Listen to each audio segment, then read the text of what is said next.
जय हिंद दोस्तों, स्वागत करते हैं आपका अपने YouTube चैनल समाधान अड्डा में। आज का जो टॉपिक है एनसीईआरटी क्लास 6 से है। एनसीईआरटी क्लास 6 से है। दूसरा का नंबर चैप्टर है कि पदार्थों का पृथक्करण। फर्स्ट चैप्टर हम डाल चुके हैं। अगर वो वीडियो आप लोग नहीं देखे हैं तो देख सकते हैं। अक्सर होता है ना कि हम लोग बुक किन लेते हैं और उसको पढ़ भी लेते हैं, लेकिन उसमें का जो इंपॉर्टेंट क्वेश्चन जो निकलता है वो नहीं छाट पाते हैं। तो वही इंपॉर्टेंट क्वेश्चन को लेकर के हम आए हैं और एक ही वीडियो के माध्यम से पूरा आपका पदार्थ का पृथक्करण यानी कि दूसरा का चैप्टर का रिवीजन हो जाएगा। तो वीडियो को शुरू से अंत तक अवश्य देखिएगा। अगर इसका पीडीएफ चाहते हैं तो मेरे टेलीग्राम चैनल को ज्वाइन कर सकते हैं, वहां से फ्री में पीडीएफ प्राप्त कर सकते हैं। ठीक है, 6 का पूरा पीडीएफ डाल दिया गया है।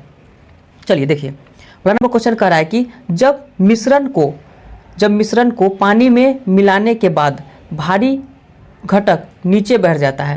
जैसे कि हम लोग क्या करते हैं कि जब जल ले लेते हैं और उसमें क्या करते हैं, जब हम बालू को घोल देते हैं, मान लीजिए कि जल ले लिए और उसमें बालू को घोल दिए, तो बालू क्या पानी पर थोड़ी ना तैरेगा, वो नीचे बढ़ जाएगा, नीचे तली में बढ़ जाएगा।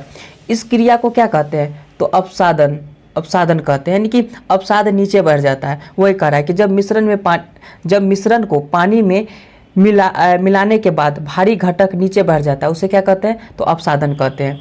क्लियर हो गया। चलिए, जो साइंस होता है ना वो वास्तविक जीवन पर है। ऐसे भी 6 का साइंस में क्या रहेगा, जो हम प्रयोग में करते हैं वही रहेगा। तो उसी के आधार पर हम लोग चलेंगे लेकर के। दूसरा का नंबर देखिए, जिस विलयन में कोई पदार्थ एक सीमा के बाद और अधिक न घोला जा सके, ऐसा विलयन निम्नलिखित में से क्या कहलाता है, तो संतृप्त विलयन कहलाएगा। क्या कहलाएगा, संतृप्त विलयन। जिसमें और अधिक नहीं घोला जा सकता उसे क्या बोलेंगे, संतृप्त विलयन बोलेंगे। चलिए आगे चलते हैं। 3 नंबर देखिएगा, सूखे पौधों की डंटियों से अन्न कणों यानी कि अन्न को अलग करना यानी अनाज को पृथक करना क्या कहलाता है, थ्रेसिंग कहलाता है। थ्रेसिंग मतलब जानते हैं, थ्रेसर मशीन। गेहूं को काटेंगे, पहले गेहूं को काटने के बाद इसे क्या करेंगे, बोझा बांधेंगे और बोझा को क्या चीज़ में लगा देंगे, तो थ्रेसर में लगा देंगे। वो क्या करेगा, तो गेहूं अलग कर देगा और भूसी अलग कर देगा। ठीक है, गेहूं क्या करेगा, अलग कर देगा और भूसी अलग कर देगा। तो वही प्रक्रिया को क्या कहते हैं, थ्रेसरिंग कहते हैं, यानी अलग करना, पृथक करना। यह चैप्टर है पृथक्करण से है। ठीक है, चलिए देखिए 4 नंबर, निम्न में से किसका प्रयोग निस्यंदन को छानने के काम आता है, क्या कहलाता है, तो फिल्टर क्या है, पत्र है, फिल्टर पत्र। निस्यंदन मतलब क्या होता है, तो निस्यंदन मतलब ही होता है छानने की क्रिया। ठीक है, तो इसका क्या हो जाएगा, फिल्टर पत्र हो जाएगा। चलिए आगे चलते हैं। 5 नंबर, दूध से पनीर बनाने के लिए कौन सी विधि का प्रयोग करते हैं, तो निस्यंदन विधि का प्रयोग करते हैं।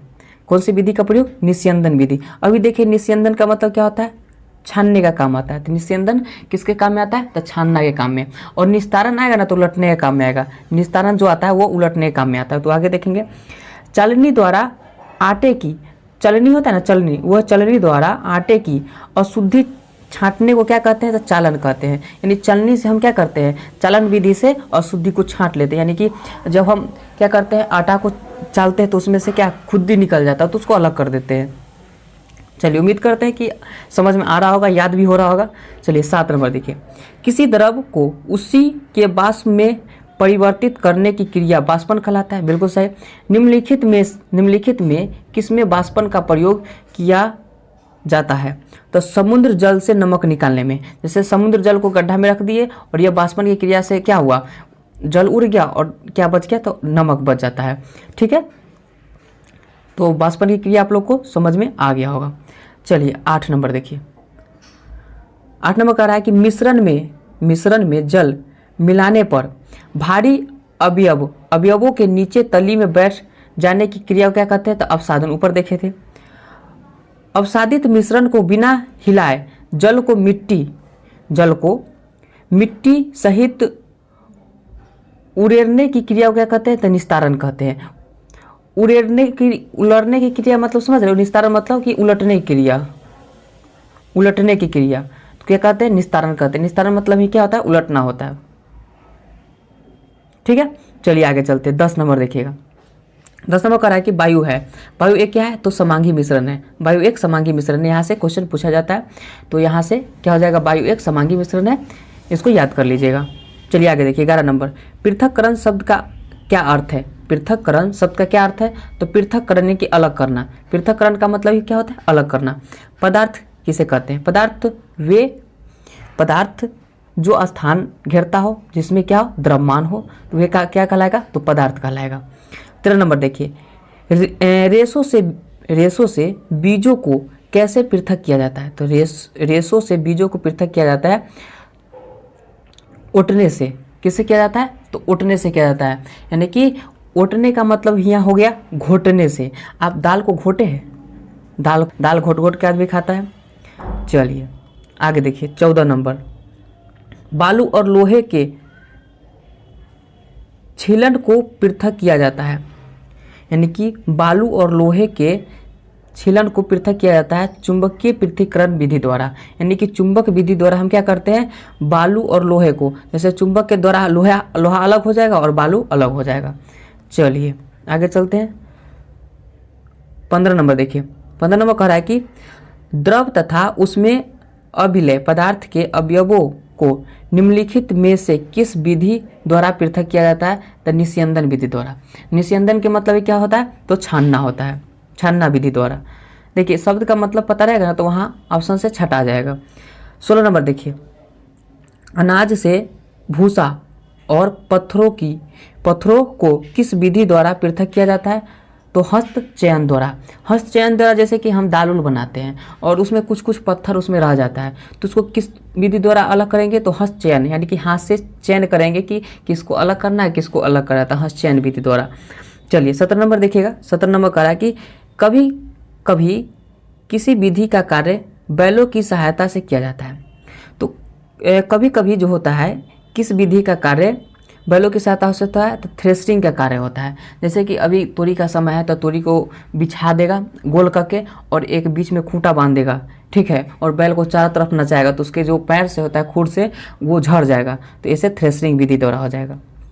ठीक है, चलिए आगे चलते हैं। 19 नंबर देखिए, किसका उपयोग पवनों अथवा वायु के झोंकों द्वारा मिश्रण से भरी हल्के अवयवों को पृथक करने में किया जाता है? तो निष्पावन। निष्पावन आप लोग जानते हैं कि जैसे कि गेहूँ है, गेहूँ में कुछ भूसा चल गया है और कुछ खुड्डी टाइप का चल गया है तो उसको उड़ाने के लिए क्या करते हैं, हम पीछे एक पंखा चला लेते हैं और सूप या डगरा के माध्यम से चाहे किसी के माध्यम से ऊपर से गिराते हैं तो क्या होता है, उसमें का भारी चीज़ रह जाता है, गेहूँ रह जाता है और उसमें का भूसी उड़ जाता है। तो उसी वही विधि को क्या बोलते हैं? निष्पावन विधि द्वारा। ठीक है, समझ में आ गया 19 नंबर। 20 नंबर देखिए, किसान किस विधि का प्रयोग हल्के भूसे और भारी अनकणों को पृथक करने में करते हैं? तो वही निष्पावन विधि द्वारा। चलिए 21 नंबर देखिए, किस विधि का उपयोग मिश्रण के दो ऐसे अवयवों जिनकी अमापों में अंतर हो तो पृथक करने में किया जाता है? तो चालन विधि द्वारा। ठीक है, 22 नंबर देखिएगा, यदि द्रव के ऐसे मिश्रण को कुछ समय के लिए रखा रहने दिया जाए तो वे दो पृथक परतों में बढ़ जाते हैं। इसके बाद जो अवयव ऊपरी परत बनाता है उसे किस विधि द्वारा पृथक किया जाता है? तो निस्तारण विधि द्वारा। किस विधि द्वारा किया जाता है? तो निस्तारण विधि। निस्तारण का मतलब क्या होता है? उलटना विधि द्वारा किया जाता है। ठीक है, चलिए आगे चलते 23 नंबर पर। 23 नंबर देखिएगा, बहुत ही अच्छा ये है, चाय को एक छन्नी में डाल दीजिए। ठीक है, क्या चाय की सारी पत्तियां छन्नी में जाती है? इस प्रक्रम को क्या कहते हैं? तो निस्यंदन कहते हैं। क्या कहते हैं? निस्यंदन मतलब क्या होता है? तो छानना होता है। 24 नंबर देखिए, 24 नंबर कह रहा है कि मिश्रण से जल तथा नमक को पृथक करने के लिए किस क्रिया का प्रयोग किया जाता है? तो वाष्पन क्रिया का प्रयोग किया जाता है। ये तो जानवे करते हैं। जल को उसके वाष्प में परिवर्तन करने की क्रिया को क्या कहते हैं? वाष्पन कहते हैं। चलिए 26 नंबर देखिएगा, जब समुद्र के जल को बड़े बड़े उथले गड्ढे में भरकर छोड़ दिया जाता है तो सूर्य के प्रकाश से जल में गर्म होकर किसके द्वारा सीधे सीधे सीधे वस्तु में बदल जाता है, वाष्पन कहलाता है। यानी कि वही कहने का मतलब है कि जब समुद्र के जल को गड्ढा में छोड़ दिया जाता है और सूर्य के प्रकाश जब पड़ता है तो वाष्पन द्वारा वह क्या हो जाता है, जल उड़ जाता है और नमक बच जाता है।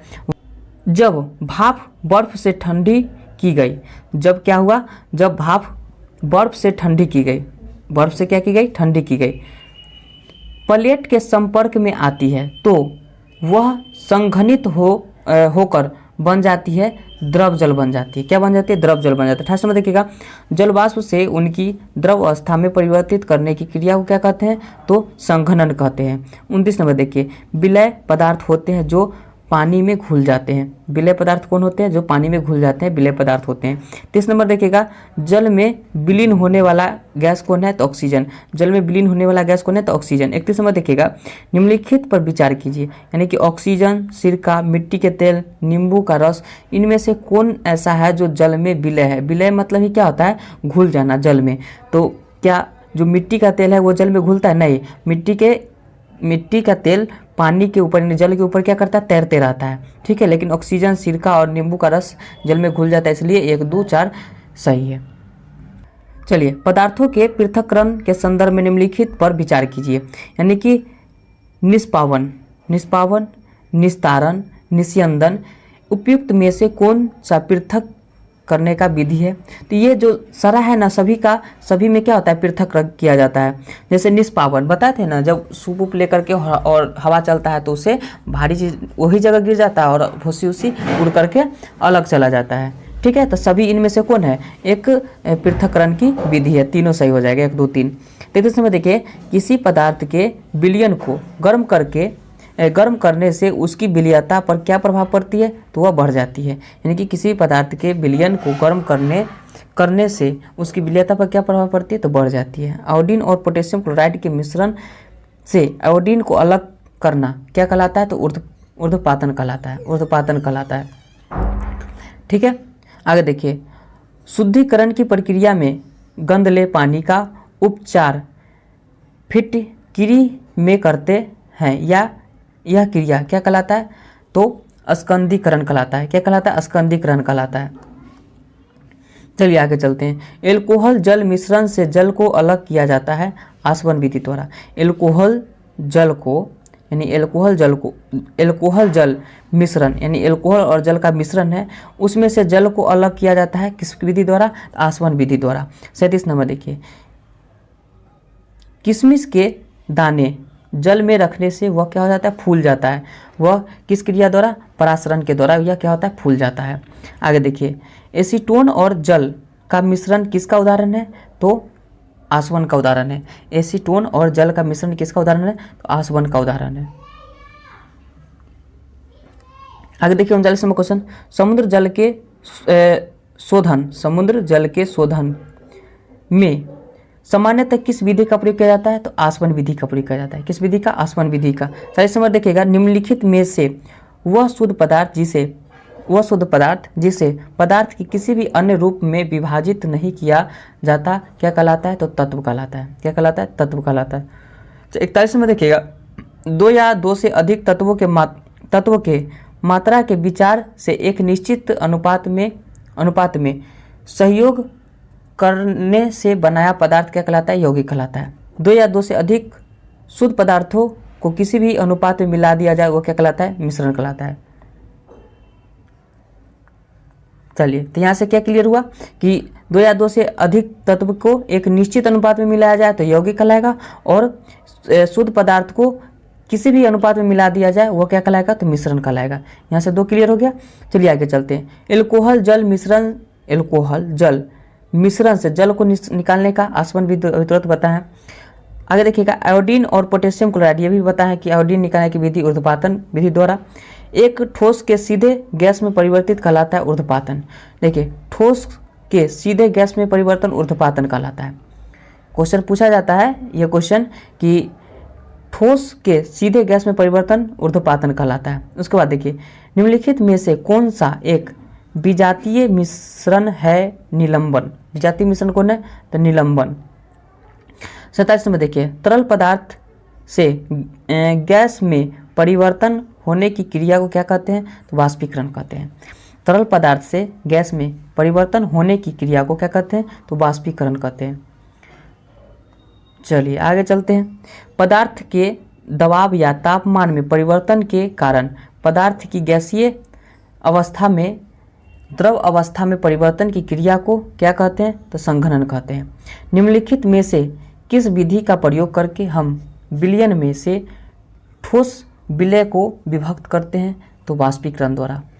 तो आज का यह दूसरा का टॉपिक था। वीडियो कैसा लगा, अच्छा लगा है तो लाइक वैसे करें, सब्सक्राइब करें। फिर मिलते हैं तीसरा का वीडियो के साथ। तब तक वीडियो देखने के लिए बहुत बहुत धन्यवाद।